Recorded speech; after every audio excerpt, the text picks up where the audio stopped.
Black Swan, Farming Get Funded by Y Combinator, September 2012. I've done several types of work over the years, but I don't know another as counterintuitive as startup investing. The two most important things to understand about startup investing as a business are, one, that effectively all the returns are concentrated in a few big winners, and two, that the best ideas look initially like bad ideas. The first rule I knew intellectually but didn't really grasp till it happened to us. The total value of the companies we've funded is around 10 billion, give or take a few. But just two companies, Dropbox and Airbnb, account for about 3/4 of it. In startups, the big winners are big to a degree that violates our expectations about a variation. I don't know whether these expectations are innate or learned, but whatever the cause, we are just not prepared for the 1000x variation in outcomes that one finds in startup investing. That yields all sorts of strange consequences.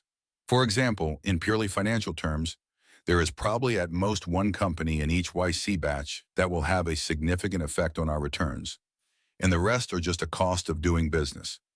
I haven't really assimilated that fact, partly because it's so counterintuitive, and partly because we're not doing this just for financial reasons. YC would be a pretty lonely place if we only had one company per batch, and yet it's true. To succeed in a domain that violates your intuitions, you need to be able to turn them off the way a pilot does when flying through clouds. You need to do what you know intellectually to be right, even though it feels wrong. It's a constant battle for us. It's hard to make ourselves take enough risks. When you interview a startup and think, they seem likely to succeed, it's hard not to fund them.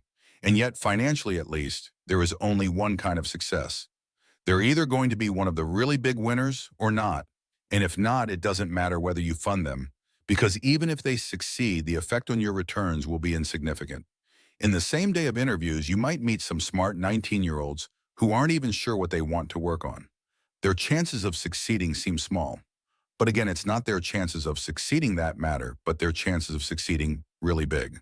The probability that any group will succeed really big is microscopically small, but the probability that those 19-year-olds will might be higher than that of the other, safer group.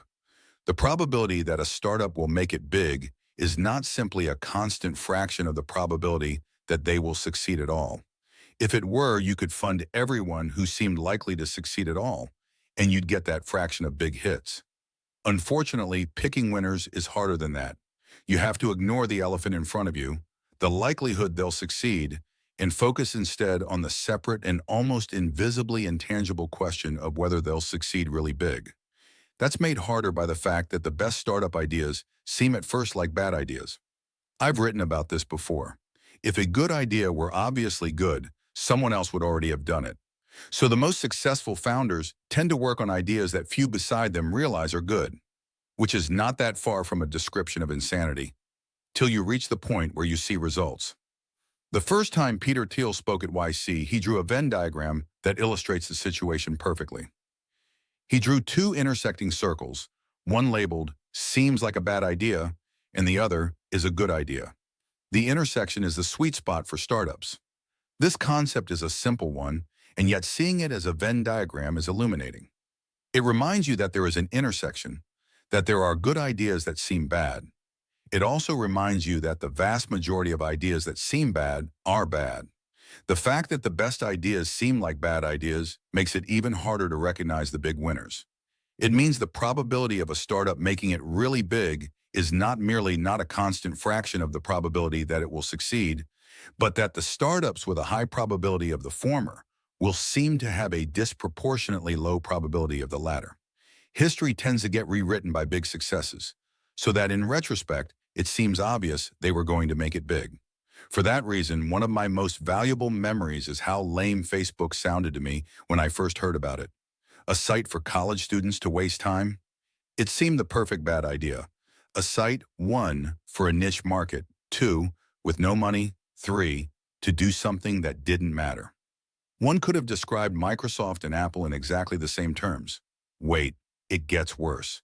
You not only have to solve this hard problem, but you have to do it with no indication of whether you're succeeding. When you pick a big winner, you won't know it for 2 years. Meanwhile, the one thing you can measure is dangerously misleading. The one thing we can track precisely is how well the startups in each batch do at fundraising after demo day. But we know that's the wrong metric. There's no correlation between the percentage of startups that raise money and the metric that does matter financially, whether that batch of startups contains a big winner or not. Except an inverse one. That's the scary thing. Fundraising is not merely a useless metric, but positively misleading. We're in a business where we need to pick unpromising-looking outliers, and the huge scale of the successes means we can afford to spread our net very widely. The big winners could generate 10,000x returns. That means for each big winner, we could pick 1,000 companies that return nothing and still end up 10x ahead. If we ever got to the point where 100% of the startups we funded were able to raise money after demo day, it would almost certainly mean we were being too conservative. It takes a conscious effort not to do that too. After 15 cycles of preparing startups for investors and then watching how they do, I can now look at a group we're interviewing through demo day investors' eyes. But those are the wrong eyes to look through. We can afford to take at least 10x as much risk as demo day investors. And since risk is usually proportionate to reward, if you can afford to take more risk, you should. What would it mean to take 10x more risk than demo day investors? We'd have to be willing to fund 10x more startups than they would, which means that even if we're generous to ourselves and assume that YC can on average triple a startup's expected value, we'd be taking the right amount of risk if only 30% of the startups were able to raise significant funding after demo day. I don't know what fraction of them currently raise more after demo day. I deliberately avoid calculating that number because if you start measuring something, you start optimizing it. And I know it's the wrong thing to optimize. But the percentage is certainly way over 30%. And frankly, the thought of a 30% success rate at fundraising makes my stomach clench. A demo day where only 30% of the startups were fundable would be a shambles. Everyone would agree that YC had jumped the shark. We ourselves would feel that YC had jumped the shark. And yet we'd all be wrong. For better or worse, that's never going to be more than a thought experiment. We could never stand it. How about that for counterintuitive? I can lay out what I know to be the right thing to do and still not do it. I can make up all sorts of plausible justifications. It would hurt YC's brand, at least among the innumerate, if we invested in huge numbers of risky startups that flamed out. It might dilute the value of the alumni network. Perhaps most convincingly, it would be demoralizing for us to be up to our chins in failure all the time. But I know the real reason we're so conservative is that we just haven't assimilated the fact of 1000x variation in returns. We'll probably never be able to bring ourselves to take risk proportionate to the returns in this business. The best we can hope for is that when we interview a group and find ourselves thinking, they seem like good founders, but what are investors going to think of this crazy idea? We'll continue to be able to say, who cares what investors think? That's what we thought about Airbnb, and if we want to fund more Airbnbs, we have to stay good at thinking it. I'm not saying that the big winners are all that matters, just that they're all that matters financially for investors. Since we're not doing YC mainly for financial reasons, the big winners aren't all that matters to us. We're delighted to have funded Reddit, for example. Even though we made comparatively little from it, Reddit has had a big effect on the world, and it introduced us to Steve Huffman and Alexis Ohanian, both of whom have become good friends.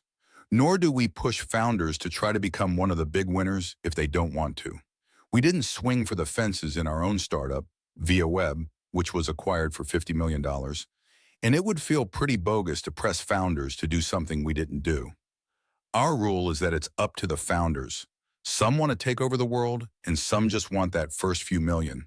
But we invest in so many companies that we don't have to sweat any one outcome. In fact, we don't have to sweat whether startups have exits at all. The biggest exits are the only ones that matter financially, and those are guaranteed in the sense that if a company becomes big enough, a market for its shares will inevitably arise. Since the remaining outcomes don't have a significant effect on returns, it's cool with us if the founders want to sell early for a small amount, or grow slowly and never sell, that has become a so-called lifestyle business, or even shut the company down. We're sometimes disappointed when a startup we had high hopes for doesn't do well, but this disappointment is mostly the ordinary variety that anyone feels when that happens.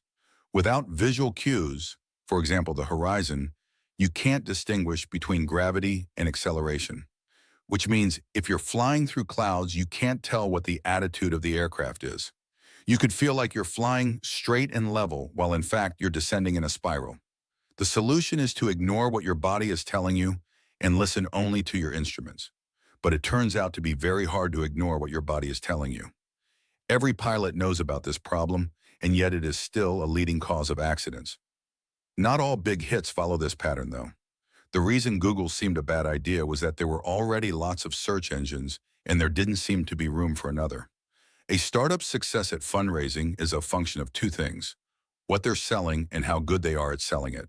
And while we can teach startups a lot about how to appeal to investors, even the most convincing pitch can't sell an idea that investors don't like. I was genuinely worried that Airbnb, for example, would not be able to raise money after demo day. I couldn't convince Fred Wilson to fund them. They might not have raised money at all, but for the coincidence that Greg McAdoo, our contact at Sequoia, was one of a handful of VCs who understood the vacation rental business, having spent much of the previous 2 years investigating it. I calculated it once for the last batch before a consortium of investors started offering investment automatically to every startup we funded, summer 2010. At the time, it was 94%, 33 of 35 companies that tried to raise money succeeded, and one didn't try because they were already profitable. Presumably, it's lower now because of that investment. In the old days, it was raise after demo day or die. Thanks to Sam Altman, Paul Buchheit, Patrick Collison, Jessica Livingston, Jeff Ralston, and Harj Tagger for reading drafts of this.